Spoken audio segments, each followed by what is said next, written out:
Olá, seja muito bem-vindo, seja muito bem-vinda ao seu momento semanal de estudos de glaucoma.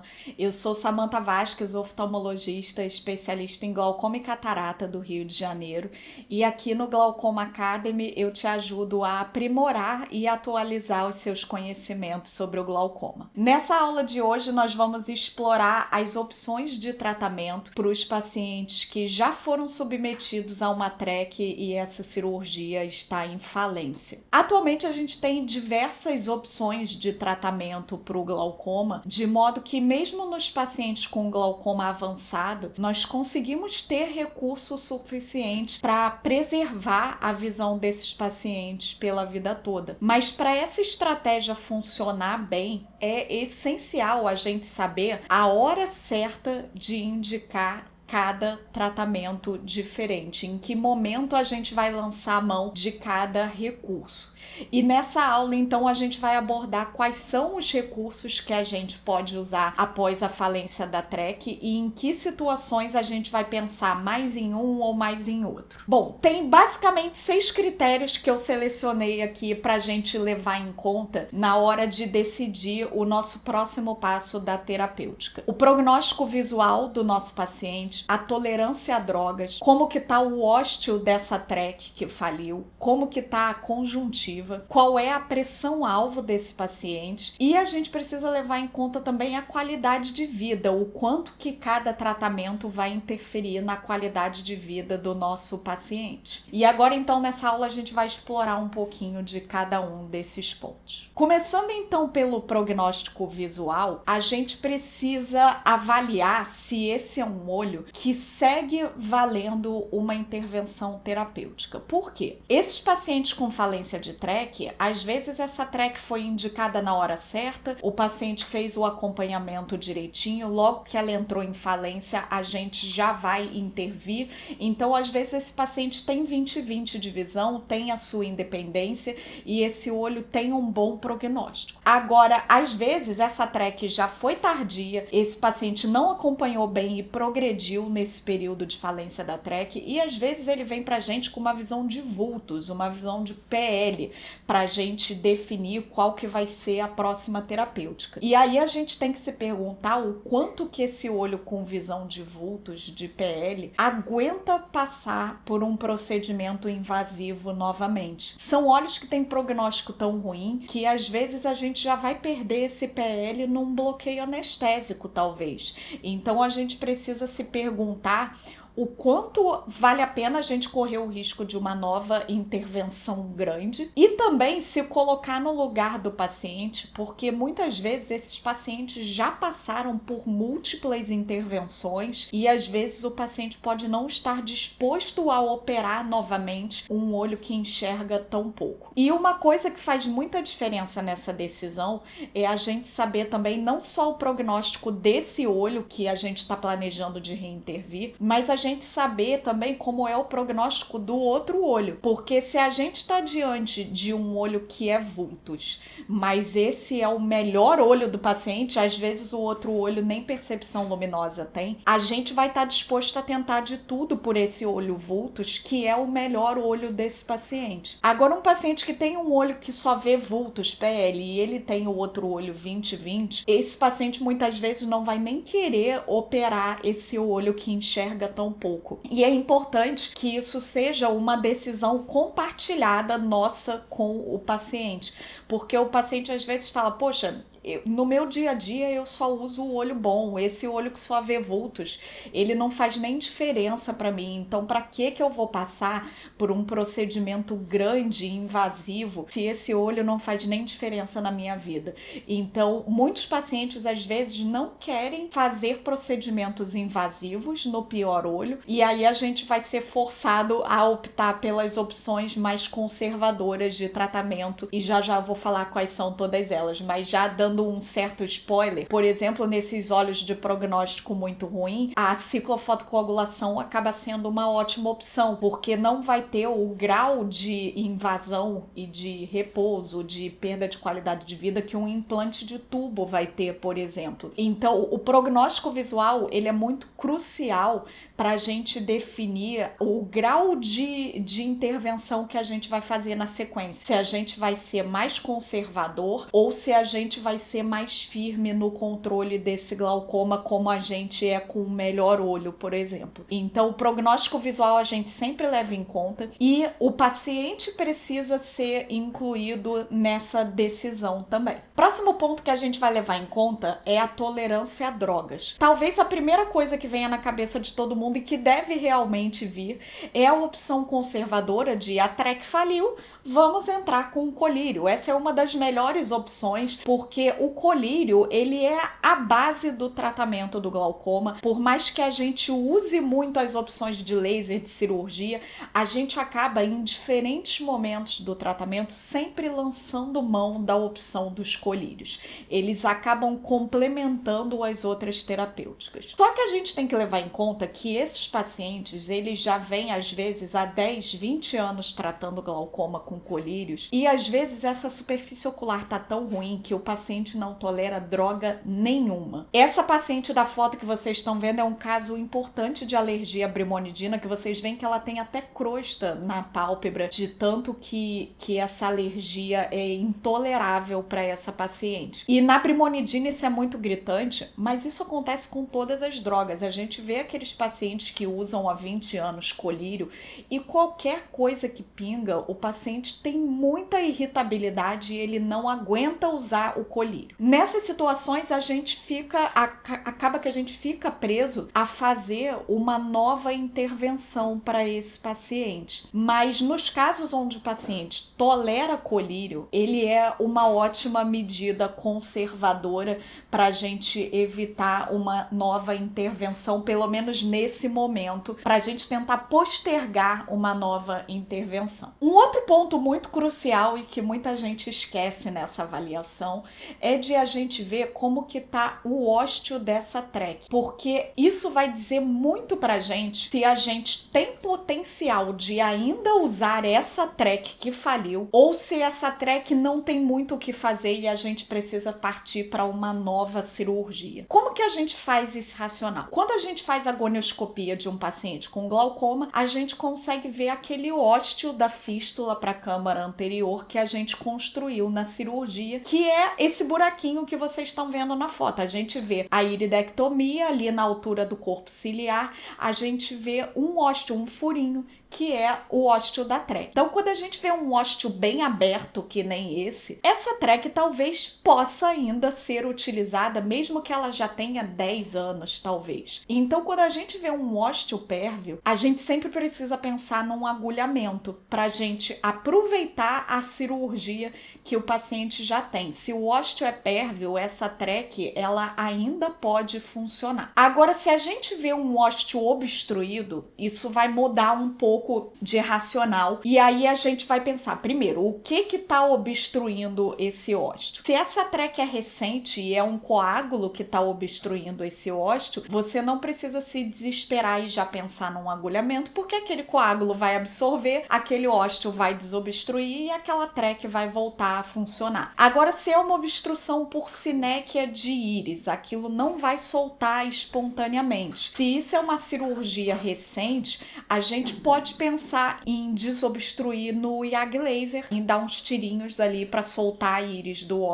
Ou então a gente pode pensar numa reabordagem cirúrgica, mas que a gente talvez reaborde aquela mesma TREC. A gente pode fazer uma revisão daquela TREC, soltar aquela sinéquia, ampliar aquela iridectomia, liberar bem aquele ósteo e a gente pode ter também um potencial de usar essa mesma cirurgia. Agora, quando você está com uma TREC de 15 anos, você olha o ósteo e tem uma sinéquia da íris, a gente não vai pensar em usar aquela cirurgia cirurgia. Não vai adiantar fazer um agulhamento com esse ósteo obstruído. Então, as nossas opções vão ser de fazer um novo procedimento. Então, ou a gente vai partir para uma retrec num outro sítio, ou a gente vai partir para um implante de tubo, para uma ciclofotocoagulação, ou para o bom e velho colírio mesmo. Mas a ideia é de que se essa trec é antiga e esse ósteo é obstruído, a gente não vai mais conseguir usar essa mesma trec. A gente precisa de uma nova abordagem. Uma outra coisa que diz muito isso pra gente, se a gente vai usar a mesma cirurgia ou não, é como é que está a conjuntiva desse paciente. Se ele tem uma conjuntiva boa, saudável naquele sítio daquela cirurgia, a gente pode pensar também em fazer um procedimento de resgate dessa trec, que o mais comum é ser um agulhamento. A bolha da trec, a gente pode encontrar ela de diferentes maneiras. Ela pode ser uma bolha plana, uma bolha encistada ou uma bolha cística. Vamos explorar nessas situações o que a gente pode fazer. Essa imagem aqui, a gente vê uma bolha plana que não tem drenagem, a gente vê a conjuntiva diretamente ali acima do flap. Ela é tão fina ali, essa conjuntiva, que a gente vê o flap por transparência ali, a gente vê o quadradinho lá do recorte do flap e não tem nenhuma drenagem ali, aquela bolha é totalmente plana. Quando a gente vê essa bolha plana numa cirurgia recente, uma cirurgia de 2, 3 meses às vezes, isso é muito associado à fibrose do flap no pós-operatório, forma uma cola de fibrina ali embaixo do flap que não drena nada, e o agulhamento funciona muito bem nessa situação, mas não adianta ser aquele agulhamento do consultório que você solta só a conjuntiva. Nesses casos, a gente precisa agulhar esse flap escleral para a gente refazer essa drenagem. Então, tem que ser um agulhamento mais profundo e que normalmente a gente faz no centro cirúrgico. Agora, se isso já é uma cirurgia mais antiga, que não está drenando nada, pode agulhar? Pode agulhar. Se o ósteo está pérvio, você pode sempre optar pelo agulhamento. Mas talvez essa não seja a melhor das cirurgias para um agulhamento, já que a gente está diante de uma conjuntiva tão fininha. Então, você pode fazer um agulhamento mais cauteloso, mas essa conjuntiva, que inclusive tem uma vascularização calibrosa ali, ela não é uma conjuntiva das mais saudáveis. Esse aspecto da bolha encistada, ele já sugere para a gente uma fibrose mais a nível de conjuntiva e nem tanto a nível de flap. E repara como é uma bolha que tem uma conjuntiva com um aspecto muito mais saudável do que a anterior. A gente vê vasos fininhos, não aqueles vasos calibrosos, inflamados. A gente vê uma conjuntiva que tem um aspecto mais resistente. Repara até ali no limbo como o aspecto dessa cicatriz é melhor. Eu vou voltar para a anterior para vocês verem como aqui a gente tem até um pouquinho de crescimento da conjuntiva por sobre a córnea. Aqui a gente já tem uma bolha que tem um aspecto muito mais bonito. O problema é que ela está encistada, ela está fibrosada, mas tem uma boa conjuntiva. A gente pode usar essa cirurgia e tem tudo para responder muito bem com um agulhamento, conforme a gente solta essa fibrose da conjuntiva. Essa bolha tem tudo para drenar bem. E por falar em conjuntivas não saudáveis, eu vou passar agora um videozinho para vocês entenderem o que é a bolha cística. Nesse vídeo eu vou mostrar os dois olhos de uma mesma paciente que tem uma trec falida nos dois olhos. Já começa ali um olho com um Seidel, e quando a gente joga ali a luz branca, a gente vê uma conjuntiva muito fina e que dá inclusive para ver um pontinho mais escuro ali, que talvez seja o ósteo. Então não sabemos em que situação está o flap ali, mas não me parece uma conjuntiva muito saudável para que a gente possa aproveitar essa mesma trec. Pelo contrário, está até vazando o Seidel ali. Então, a ideia, principalmente para esse caso, seria fechar e acabar com o risco de infecção ali naquele sítio e pensar em fazer num outro sítio uma nova cirurgia. Nesses casos que a gente tem essas conjuntivas muito finas com Seidel, isso é o que a gente chama da bolha cística. Olha, nesse daí dá para ver perfeitamente que a bolha ela é transparente, tão transparente que a gente, nesse caso, realmente vê o ósteo ali, aquela coisinha mais escura que vocês estão vendo, ou é íris ou é corpo ciliar que a gente está vendo através do ósteo daquela track. Essa é uma cirurgia que tem uma bolha cística, é diferente da incistada. A incistada, ela é fibrose, a cística, ela é fina, e a preocupação aqui é principalmente risco de Seidel e de endoftalmite. Nesse olho, a gente já vê que não tem Seidel, mas esse foi um paciente que a gente indicou reabordar, foi visto num serviço SUS, e a gente indicou reabordar os 2 olhos. Eu vou voltar um pouquinho agora aqui para a gente continuar falando mais um pouco da conjuntiva. Então, a gente tem que observar como é que está a saúde dessa conjuntiva como um todo. Então, a vascularização é um bom indício disso.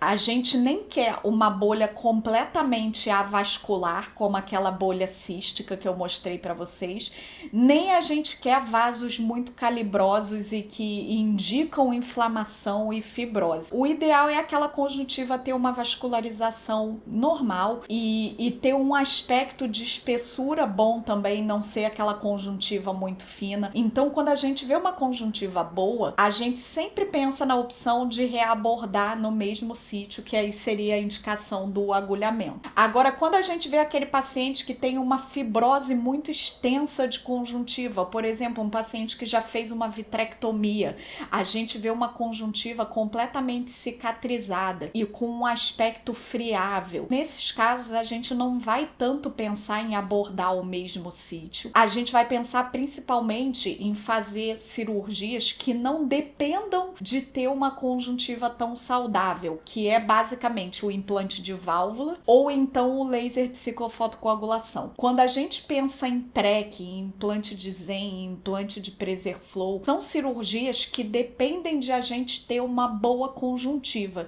Se você não tem, você vai tender mais para o implante de válvula, ou então a você não mexer naquela conjuntiva e fazer um laser de ciclofotocoagulação. Então, o status da conjuntiva talvez seja também um dos pontos mais cruciais desses 6 que eu separei para a gente falar. E agora para o nosso próximo ponto, que é a pressão intraocular alvo do nosso paciente. Por quê? Cada tratamento vai ter um diferente potencial de redução de pressão ocular e a gente vai levar em conta qual é a pio-alvo do nosso paciente para a gente pensar se a gente chega lá com esse tratamento. Exemplo, o paciente tem uma TREC falida e a pressão está 50. Sua conduta principal vai ser colírio? Não vai ter colírio que faça esse paciente chegar no alvo com uma pressão de 50. É claro que você vai usar colírio enquanto você planeja a sua intervenção cirúrgica, mas quando o paciente está muito distante do alvo, você já sabe que você vai ter que reintervir se aquele olho tiver um bom prognóstico visual. Agora, se o paciente está perto do alvo, vamos supor que o paciente tem um alvo de 12 e ele tem ali um grau de cicatrização dessa TREC, mas que não é completa, essa TREC ainda drena alguma coisa, ela não está completamente falida e vamos supor que aquela pressão está em 20, 25. Talvez com um manejo de colírio você consiga trazer esse paciente para o alvo terapêutico sem precisar de uma nova intervenção. Mas, em geral, quanto mais baixo é o alvo terapêutico desse paciente, mais a gente pensa nas intervenções mais invasivas, principalmente a RETREC e o implante de tubo. Essas são as opções mais comuns quando a gente tem alvos terapêuticos muito baixos. Se esse alvo não é tão baixo assim, vamos supor que esse paciente foi submetido a uma TREC, mas ele não tem um glaucoma tão avançado, de repente ele tem uma doença em estágio moderado, em que você vai tolerar alvos em torno de 14, 15, 16, talvez você consiga ter bom resultado mesmo com técnicas mais modernas e bem menos invasivas, como um implante de Zen ou um implante de Preserflow, por exemplo.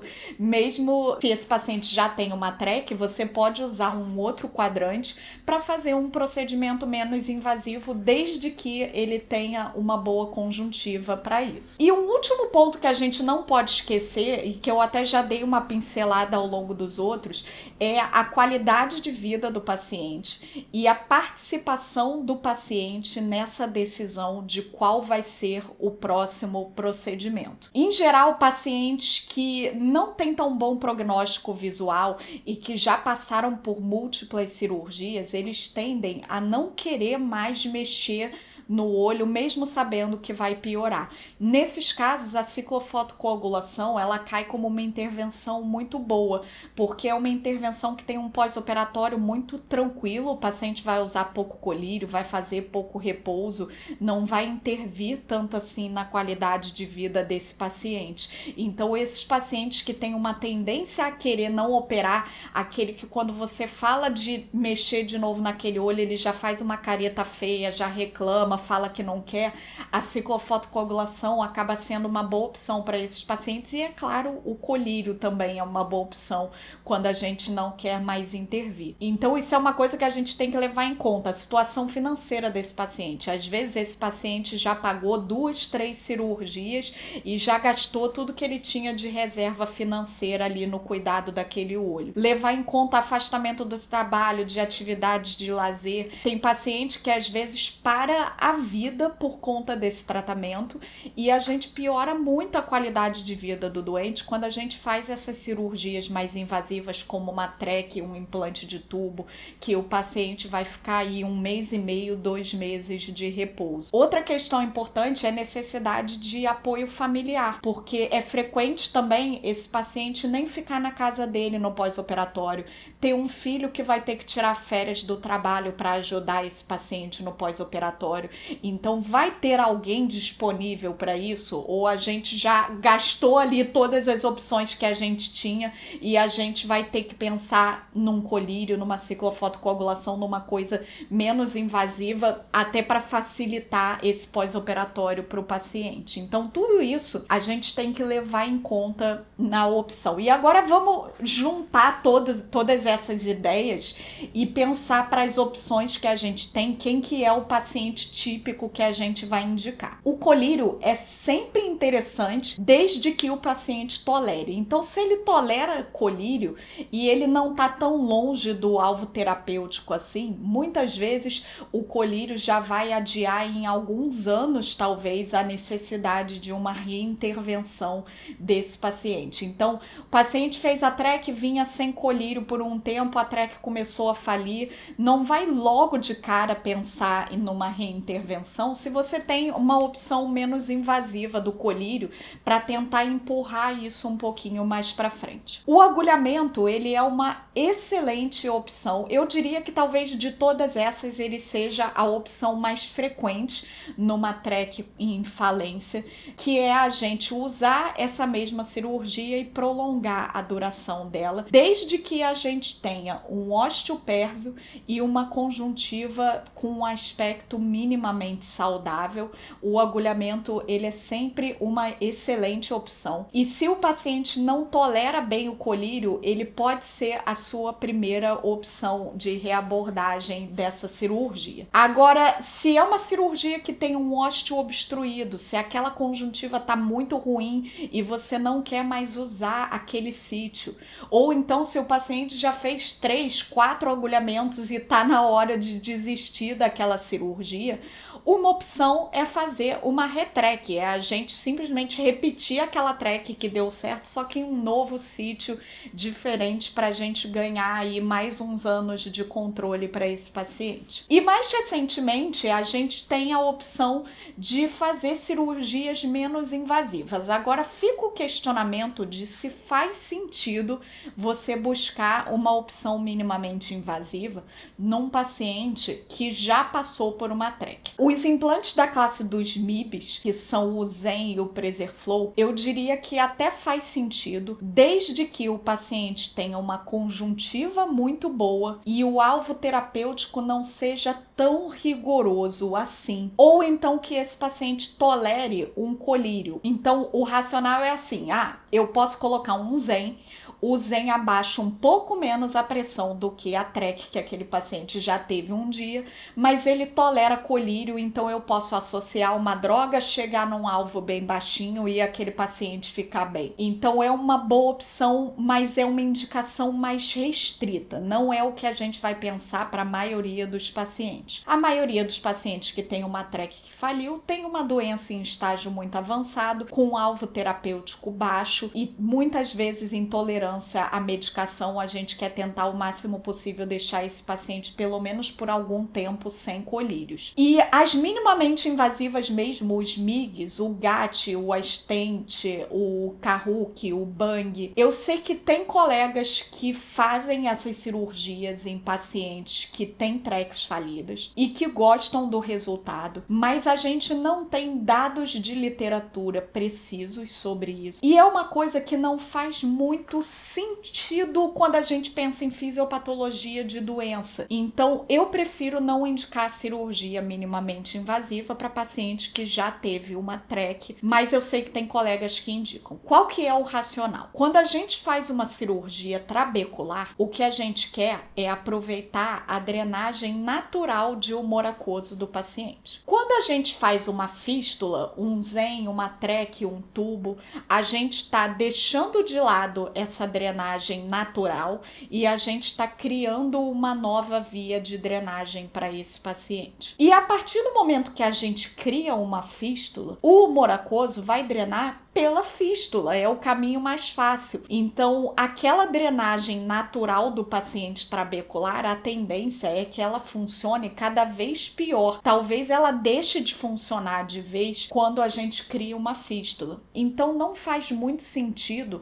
usar a drenagem trabecular num paciente que já teve uma fístula. Mas a gente não tem dados precisos de literatura, como eu disse. Então, enquanto não tiver um estudo legal que fale sobre GAT, sobre Astent num paciente que já tem TREC e que mostre que é possível ter bons resultados, eu prefiro não indicar. Mas eu sei que tem colegas que indicam, principalmente o GAT nesse cenário, e que tem alguns pacientes em que conseguem ter bons resultados. Então, não é uma coisa para a gente descartar, mas a indicação vai ser muito mais restrita nesse cenário do paciente que já tem uma TREC em falência. A válvula, ela é um próximo passo interessante quando a gente quer principalmente escalar esse tratamento e principalmente quando você tem conjuntiva muito ruim. Lembra que TREC, Zen, PreserFlow dependem de boa conjuntiva. Se a sua conjuntiva não é legal, pensa na válvula como uma boa opção. Ela é menos dependente